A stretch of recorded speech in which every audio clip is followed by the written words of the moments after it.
Hello everyone and welcome back to another Howard Science video. This video is about the RPA on osmosis, which is part of B1. So what is osmosis? Well, osmosis is the movement of water from a high water concentration to a low water concentration across a partially permeable membrane or semi-permeable membrane. This practical, we're going to use potato, but you could use any root vegetable like carrots or even beetroot. So the first thing we need to do is make some samples of potato. Now I've already got two here, but I'm going to use this cork borer in order to make myself a tube. Now it's important that all of the tubes are the same length, and this cork bore will ensure that we get the cylinders of potato the same length. We also need to take them all from the same potato, because if we use different potatoes, then they may have different concentrations of water and sugar or other dissolved substances. So carefully and cautiously we're going to make a tube by pushing forward into the potato and push it through, and then we're going to remove it, put that out of the way, and then we're going to use the other part of the potato borer to push through, and as you can see we get a cylinder of potato. And what we now need to do is use a ruler to measure the length of the tube, and I'm going to cut a little way into the potato to ensure that I don't get any of the outer edge. So holding the potato, I'm going to cut down there, remove that, and now I'm going to measure 3 centimeters, and I'm going to hold it carefully and then cut downwards. And I don't need the rest of that, so I can move that out of the way. Now what I have here are 3 centimetre lengths of potato. Now the other way that you could do it is to get them the same mass, but we're going to use length as our control variable. The next thing is to get them weighed, because we need to know the weight before they go into our different types of solution. So you can see here at the moment my balance is reading 0.01, even though there's nothing on it.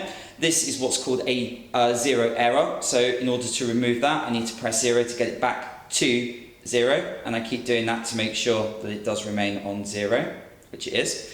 And I'm now going to measure the mass of each of the cylinders of potato. Even though they're the same length, they may have slightly different masses, so it's important we know what they are before we go forward. So the first one has got a mass of 1.79. The second bit of potato has got a mass of 1.72. And the third piece of potato has got a mass of 1.84 grams. Okay, so now I've got the mass of my 3 cylinders, I'm now going to put them into my 3 different solutions. So first beaker is a 1 mole of sucrose, second beaker is a 0.5 mole of sucrose, and the third beaker is going to be distilled water. Now I'm going to use 40 centimetres cubed of solution. The alternative is that you could put them into test tubes and measure out 10 centimetre cubes, but I'm going to use a beaker. So I've started to get 40 centimetres cubed of distilled water. I'm going to get down to eye level and just add an extra couple of drops. So that's now 40 centimetres cubed, and that's now going to go into my beaker, like so. And now I need to add them into the different beakers of solution and concentration, but it's important to add them at the same time. Since I'm working on my own, I'm not going to be able to do that, so I'm going to add them as quickly as I can and then start the timer. And I'm going to leave them for about 10 minutes. So first one's going into the 1 mole of sucrose, second into the 0.5, third into the distilled water, and I'm going to start my timer.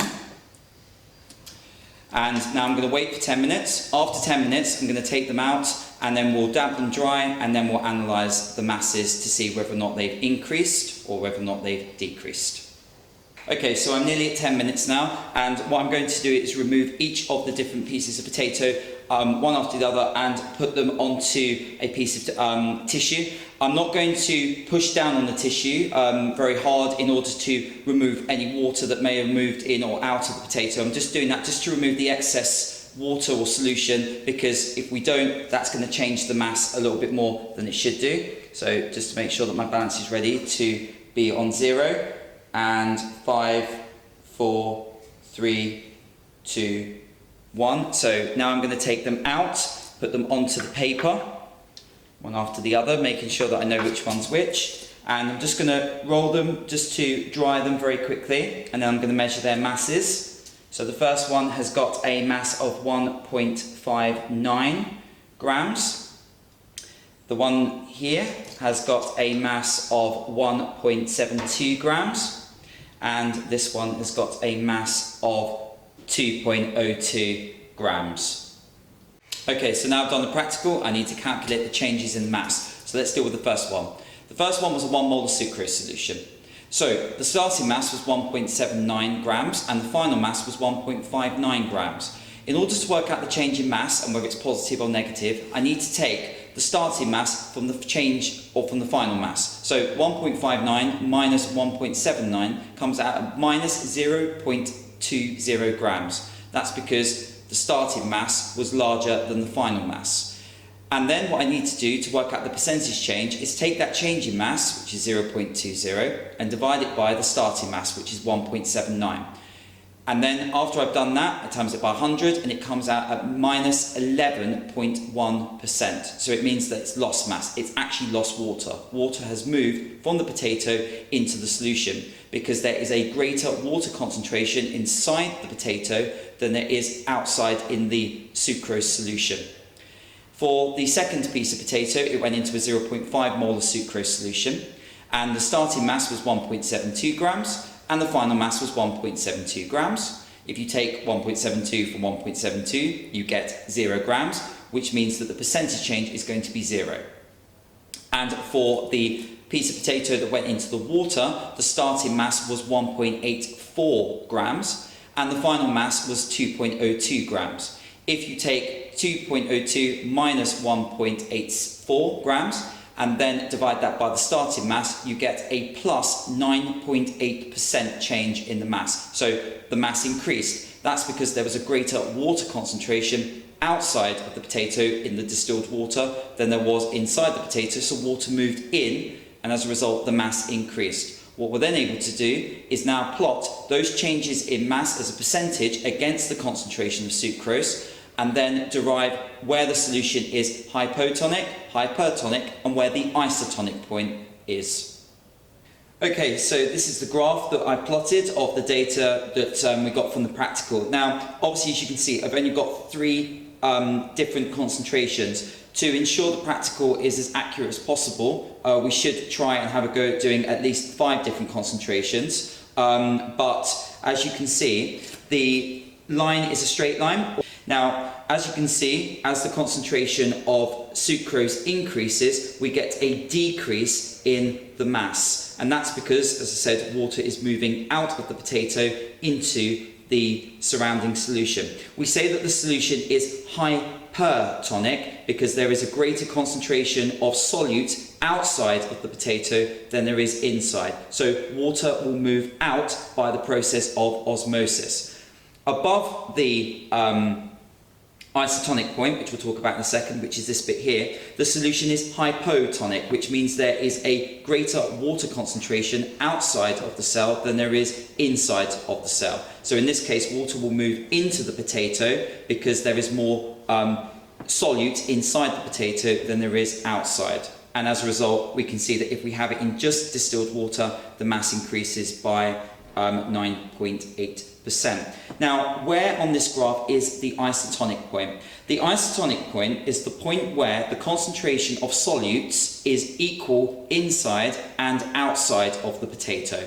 And that point is actually there, where the line of best fit crosses the x-axis. So it's slightly off of 0.50. Now I know that in the results we had 0.50 moles of sucrose having the change in potato mass of 0, but because of the line of best fit it's slightly offset. This practical could have been improved if I'd used more concentrations of sucrose, so I could have had a more accurate plot of where my line of best fit should be. The last thing to talk about in this video is what can you do with a graph like this? Examiners do like to ask you, after plotting a graph, if you can predict what the change in mass would be or predict what the concentration would be for a certain change in mass. So, for example, if the examiners asked you to work out what the percentage change in mass would be for a 0.25 sucrose solution, what you would do is find 0.25 on the graph, and because the line of best fit is going upwards here, we would draw a line across. Where it hits the line of best fit, we would then draw another line going across there, and where it hits the y-axis would be the change in mass. And as you can see, it's just between plus 4.8 and 5%, so we would say that that would be a plus 4.9%. The other way of doing it would be if the examiners asked you if the change in mass was minus 8%, what would the concentration of the sucrose solution be? What we would do there is draw a line from minus 8 along and then upwards, and we can see there that the rough concentration would be between 0.75 and 1, which is there, so it would be 0.875.